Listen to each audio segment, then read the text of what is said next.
Hello, Sean Design Sports here, and welcome back to a brand new video here. As I'm going to do my 2022 NRL Telstra Premiership Premier Eels versus Canberra Raiders Finals Week 2 semi-final preview. And if you guys are brand new to this channel, please like and subscribe to this channel for more low content in the near future. And I hope to see much more new subscribers coming through the channel. And I'm very keen to do this preview today, and I hope I can get much more people, come on here, much more Canberra Raiders fans and that. Obviously, um, I was actually, going to do this by myself. Anyway, since I don't really know any other Canberra Raiders fans to really get on here. I mean, I could get like famous like Canberra Raiders fans. I could, such as the famous Raider drummer, which I'm pretty sure you all know who he is with his mask and that. Attended to most Canberra's games and that. With his drums and that. But I thought, man, I'll do it by myself. So yeah, it should be pretty good today by myself. So let's get into it. So I'm just going to share my screen over here right now. Let me just get rid of his tabs here quickly. Um, we're just gonna get rid of these tabs just quickly. Just do not, yeah.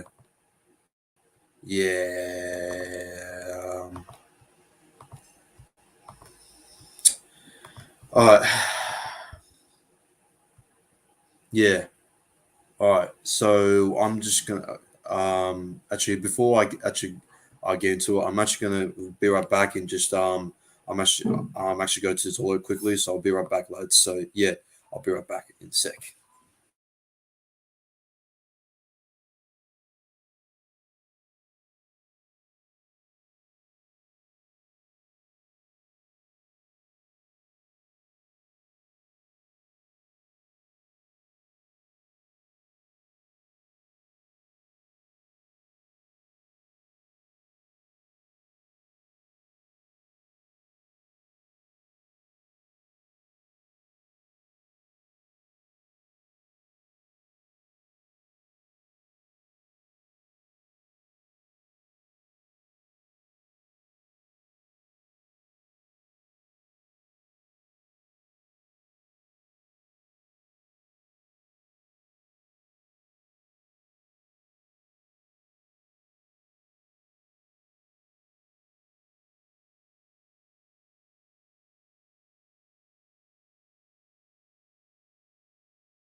I'm back, ladies and gentlemen. So yeah, anyways, let's get back into it. So yeah, obviously, you got, yes, you are a bit nervous there, Bosky.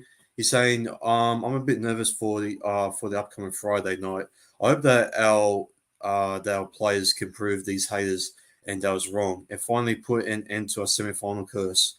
Well, yeah, as I said there, I do want to stay out that the Premiers have not made it through the semi-finals since 2009. So I reckon this is the week that we really need to show up for it, especially with Mitch Moses coming back in the squad. Speak about that. I'm just going to go through the team list here. So I'm just going to get through, just add this to the screen right here. And let's get into the team list over here for the Premiers versus Canberra's game here on Friday night here on, what is it, September the 16th.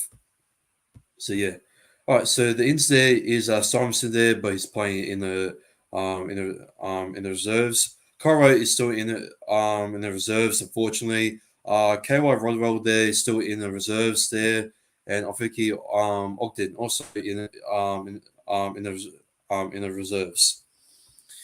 And the final team here for the Premier League here that I will be looking over here, but it could be updated in the last minute in my live reaction coming out on Friday, the September 16th.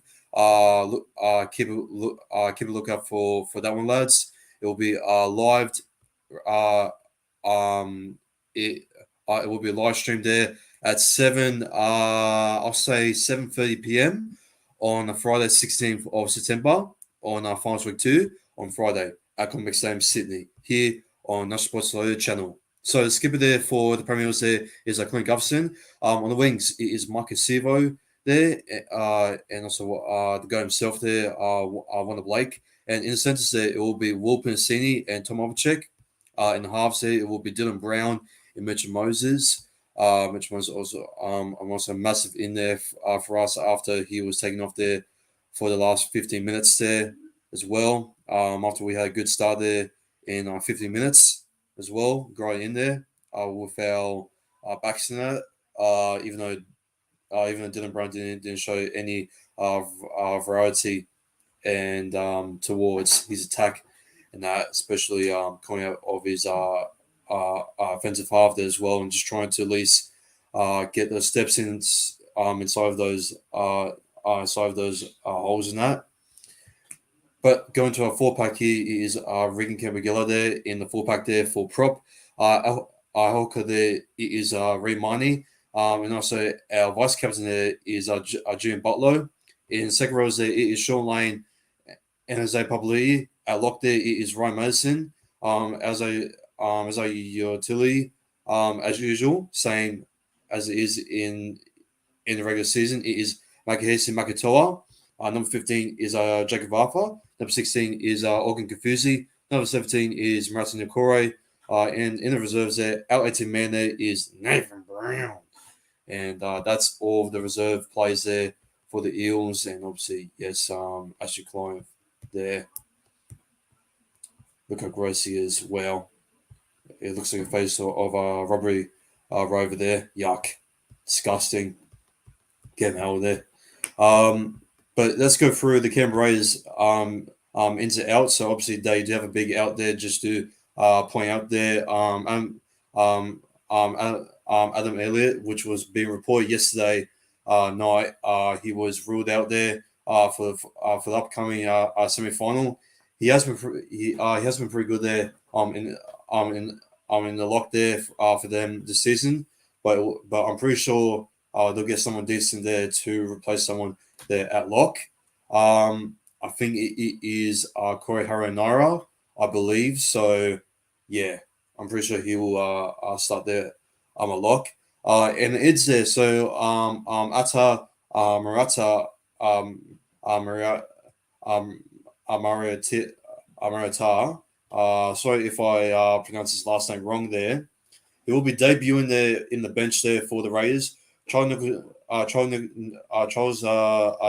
Gloxton will be starting in the reserves. Matt Frawley there is in.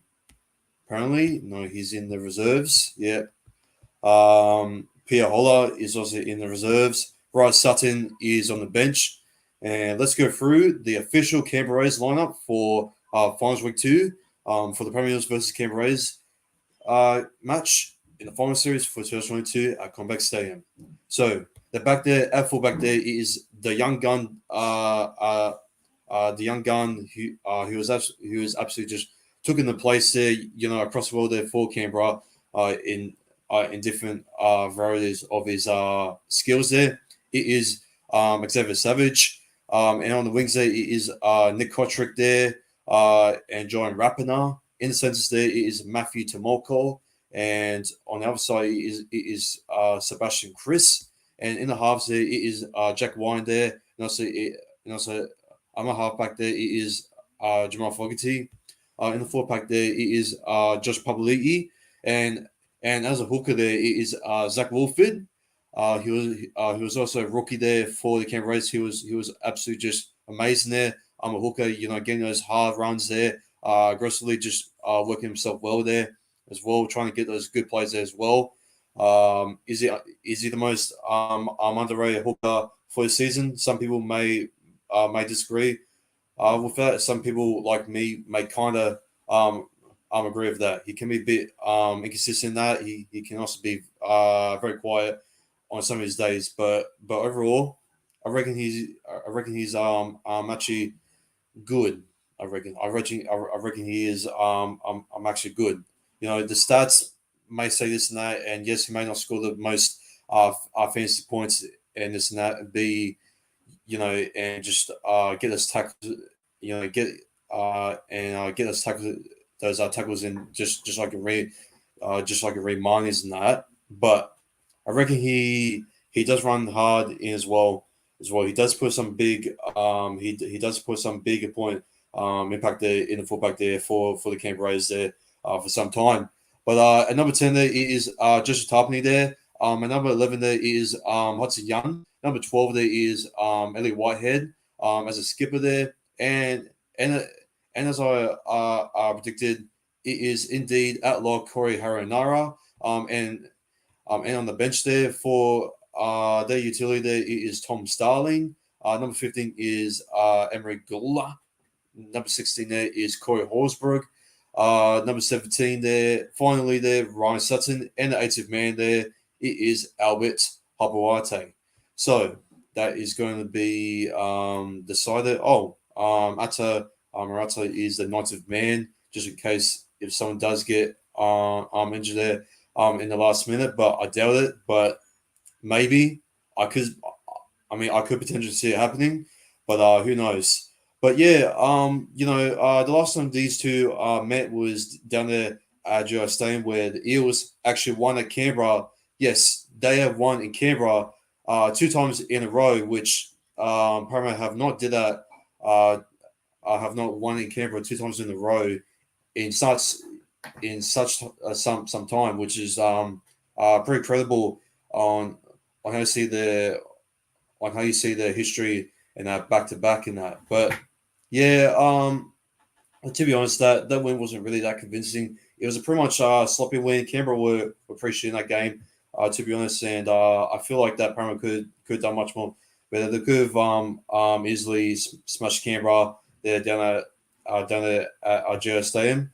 But this Friday is going to be much more different. These two teams will not be sloppy at all. I reckon these two teams are going to be absolutely full of courage. They're going to be full of full of emotions going through the veins, and I reckon these two teams will put out some variety there throughout the 4-pack and also the halves as well.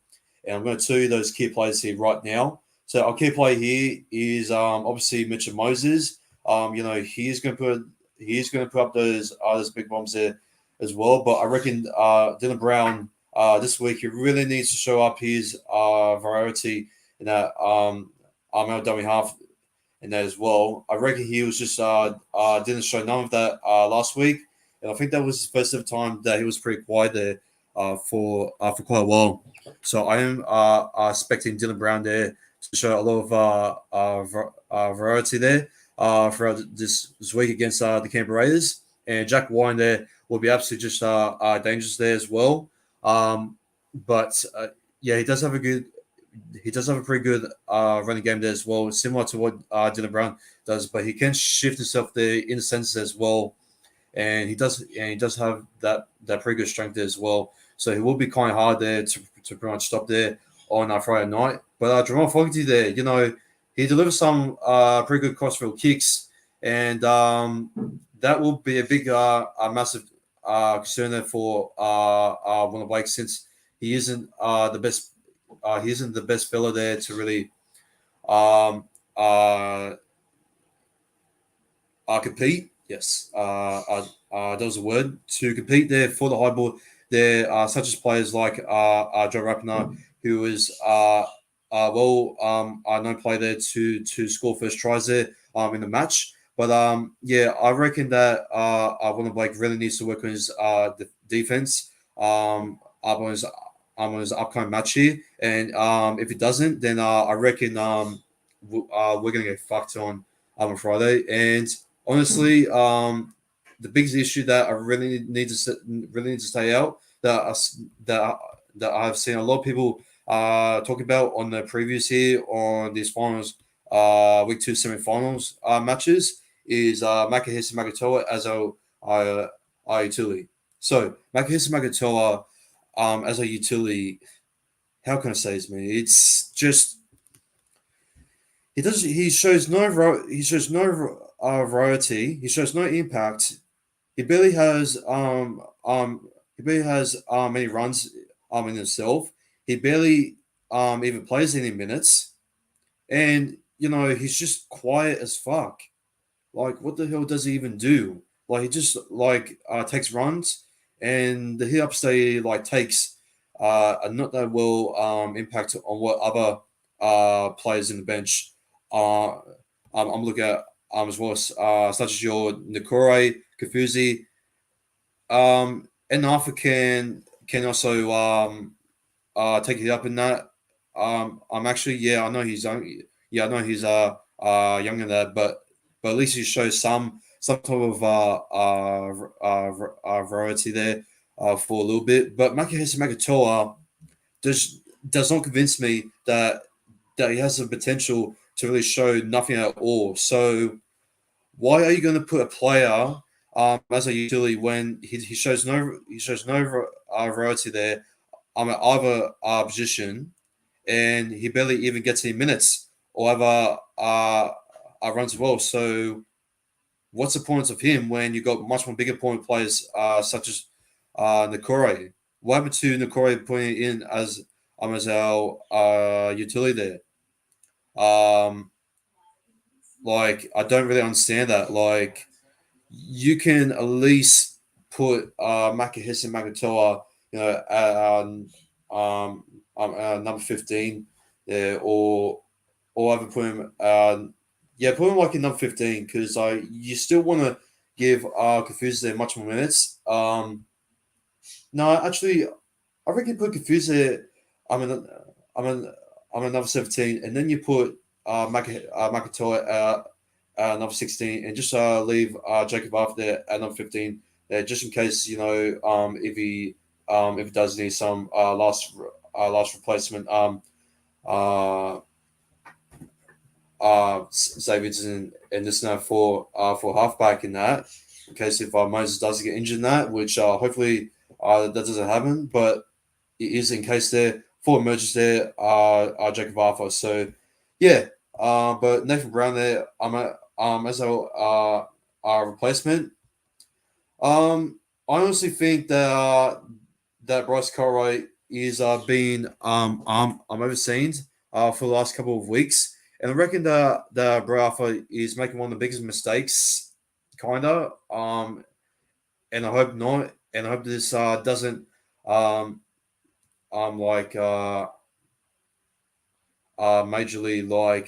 have a big effect, on our result on Friday night. Because Ross Cartwright, he can go so well there, LW half there, especially with the support there with Remani. If Remani does actually does play well, but if the full pack doesn't do the role, well, we all know why.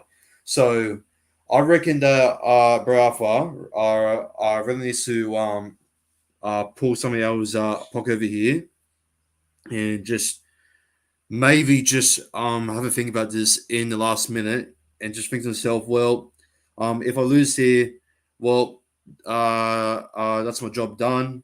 And then freaking Jacob Arthur will leave as well, which I don't see Jacob Arthur really doing much role there with another coach, to be honest, because uh, the new coach coming in with that style of play will give Jacob Arthur confidence level not getting used to for the first time, and I think it'll give him slowly getting into the type of playing style on what the new coach can actually come in as well, especially on how he actually picks players in that and just drops players in that and just affects his mental health in that, which I hope for the kid's sake that his father knows on what he's doing. But at the moment, you know, our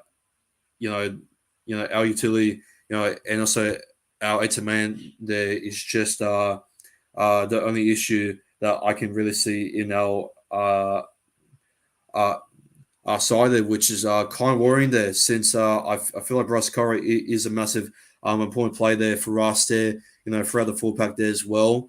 He has proven a lot of people there last year that he was uh, an actually good sign. Yes, in the second half of the season he was a bit quiet, but I reckon that was reminding him just not really showing that much. But since Ray Mane should be awake for this match, and obviously he wants to leave here with a silverware, I feel like he really needs to bring that best, but not only to our forward pack, over here, but also with our decoy player there, Bryce Cartwright there as well, and that's why I reckon Bryce Cartwright needs to start. As of I'm 80th man there, as well as of others. Some people reckon that Simonson should start on the wing, which I find a pretty ridiculous. Bailey Simonson, in my opinion, has one of the worst defense more than any other winger that we have point minutes there this season. His defense is so obvious that his defense is way worse than one of Blake's one as well, and I don't think Simonson's defensive level can't even touch one of Blake's defensive level. So I have to massively disagree on most people who did actually say on the opinion that Simonson's should be on the wing there rather than Warren Blake, which I disagree with that, since Tom Ovechek and Warren Blake there that edging the combination there has been working quite well. Yeah, sure. Warren Blake did get overpressed there by Nev Cleary's bombs over there, but I'm pretty sure he'll be fired up there for this week there. I can still see, the passion, in his heart, in his skin, and he can make the strongest runs there as well. He can, he can really show up there in big games such as the Melbourne Storm. Absolutely bamboozling Ryan Papausen there as well to get himself over there to win it there for the Eels as well, and just put an absolute masterclass as well. And he'll put some big moments there as well. But here's the thing, right? One of Blake's biggest concerns still is his defense, and I still feel, I still feel like that one of Blake will still lay out a massive hole there for Joe Rapiner there to Liam there to score a try, and I reckon that mate, I reckon that Joe Rapiner there will probably be way too deadly there for one of Blake's uh, defense there, and I reckon Rapinoe will just slow him over there, throw his edge there as well. But yeah, um, yeah, another key player, man, is like Hodgson Young, man. I do want to talk about the Canberra's full pack there. Yeah, Hodgson Young there, has been one of the most top try scorers there as of a second row there. He is up there with Jermaine Nanai there. And man, oh man, he's come up one of the other top try scoring second rows there. And also has a much more higher advantage there, which is Sean Lane, which he shows a lot of good support play there for Gufson, Dylan Brown, and also Moses as well. His offload game is actually much better, funny enough, much better than what Jim Botlow has been doing for us for the season. And I reckon his strength and and also his and also the way that we give him his line break there as well, alongside there with Ryan Madison there, has been absolute just clinical to the point where he's been one of the most one of the top five best second rows there in the league by far. And man, he can actually show a lot of variety, uh, as what Remind does, and it's like he's been coming into this fullback here, like he has come into this season with so much experience, but he's been only playing with us for less amount of years than what much of Marnie uh, uh, uh,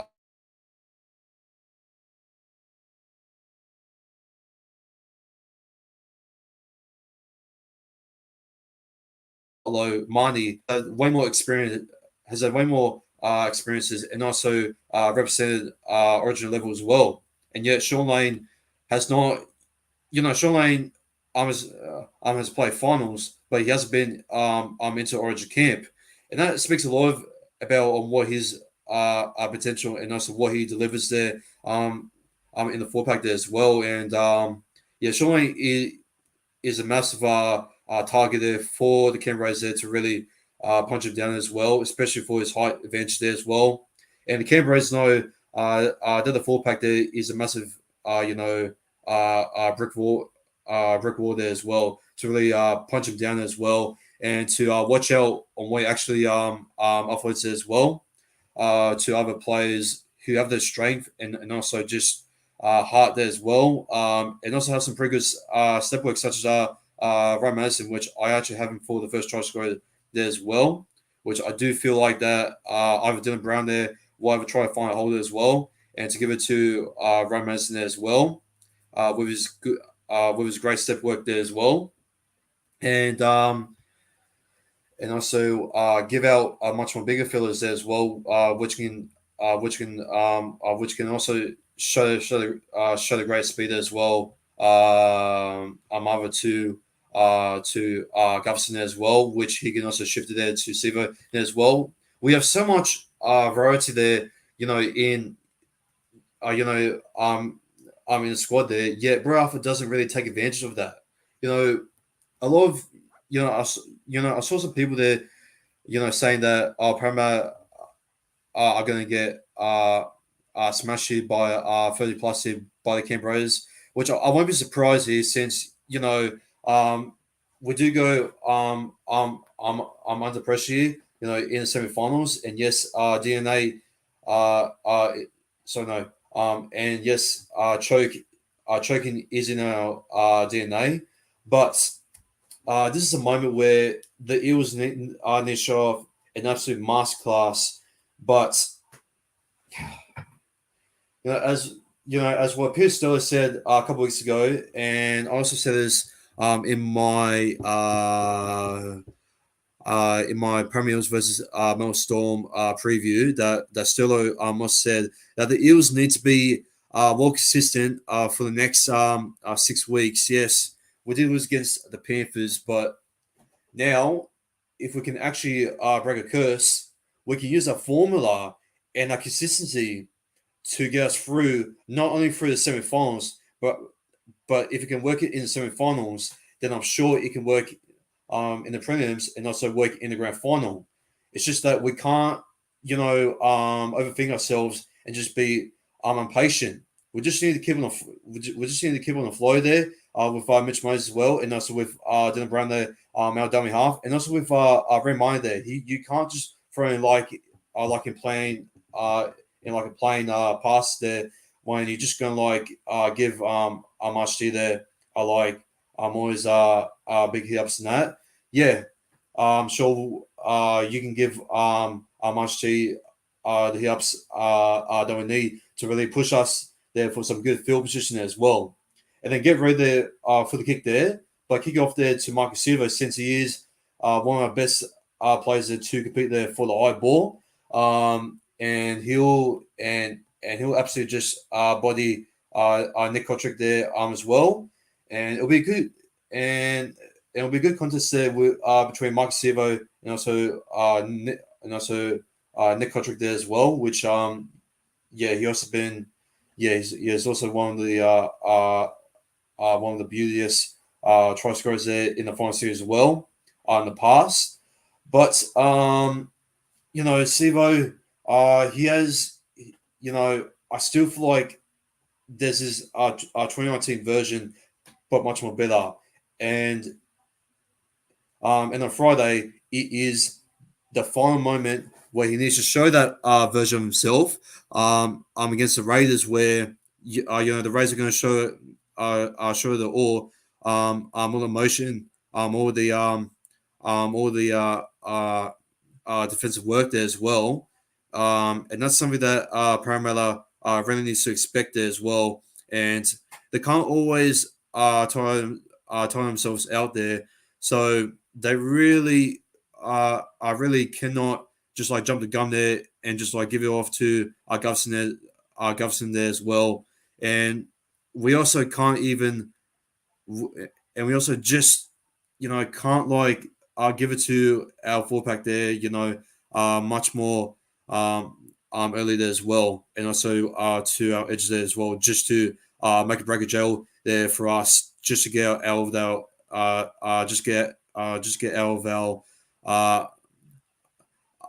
our half there as well. So yeah, that's the main issue there that I'm really concerned about, and that's something that Bradford really needs to take into consideration as well.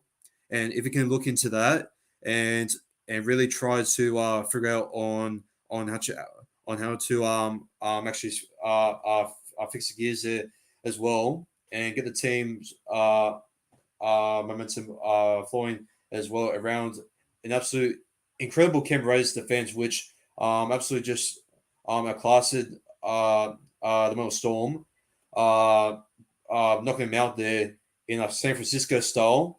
When that win there from the Canberra there from last week kind of remind me on how on how the Dallas Cowboys actually got knocked out there by the San Francisco 49ers there also away. And the Canberras did the exact same thing. The whole on in there, yes, they did. Yes, they did see a couple of soft tries in that in there, but it was kind of similar to what the San Francisco's 49ers win was when they just hold on. To win there when the Dallas Cowboys had one chance there. Had one play there to really throw out something there as well, and to even score a touchdown to really win themselves over there as well, and to really get a field goal there to even go into something. I think to win it. I'm not too sure, but that win there, from the Canberras was so similar to what it was from the San Francisco's 49ers there from the playoffs there from last season. I do want to see the live chat. I do feel like I wasn't looking onto enough. So your thoughts on Hodgson Young for try this match? He's passed the stripe extensive last 5 games. Yeah, I reckon he can actually get himself over there as well. And like I said, man, like, yeah, he's an absolute just decent second rower as well. I reckon his defense is much more better than what Sean Lane has been putting into himself there for the season. But he's gonna be absolutely everywhere. He could be possibly a dummy half there as well. Putting out that great play there out of nowhere from Zach Wolford, and also Tom Starling there as well. Also go watch out for him as well. He does have a pretty good running game there out dummy half, which he actually scored a couple of tries there from that. So that's pretty dangerous there, from the Canberra's bench there. And yeah, like I said, there's a lot of pressure there. Onto Bro after they come out on a Friday night there. And yeah, also Kriho Nara is also a pretty aggressive player there as well. So he'll be pretty dangerous there. I'm a lock. He can punch himself a lot of post kind of meters there. So he'll be pretty hard to stop as well. But yeah, man. Yeah, like I said, Bro Alpha really needs to do study and figure out on how to actually get the puzzles together, and to really put a name together on how we can actually not only get through the semifinals, but also bring that semifinal consistently throughout the next 3 weeks, especially going up against the North Queensland Cowboys at Queensland Country Bank Stadium, and bring out to a core stadium, which our record there is also not the best as well. Moving on there from 2017 up until 2019 as well. And yeah, this is going to be a very big lesson. If we do if we do win from this, but it's also the most important match in our Premier's our history. It's going to be very tense. The high intensity there for both teams there is going to be very important there. It's going to be very sparring, and this could be one of the most high intensive matches we ever seen. Similar to what it was from last season when the Eels were hanging on there quite physically there against the Premiership there. A couple of controversial calls in there are quite crazy, and they were all over the place. But look from here again. Ash Kime there. He also refereed the Eels match for the semi-finals there from last year. He's doing it again. So this could go all over the place as well.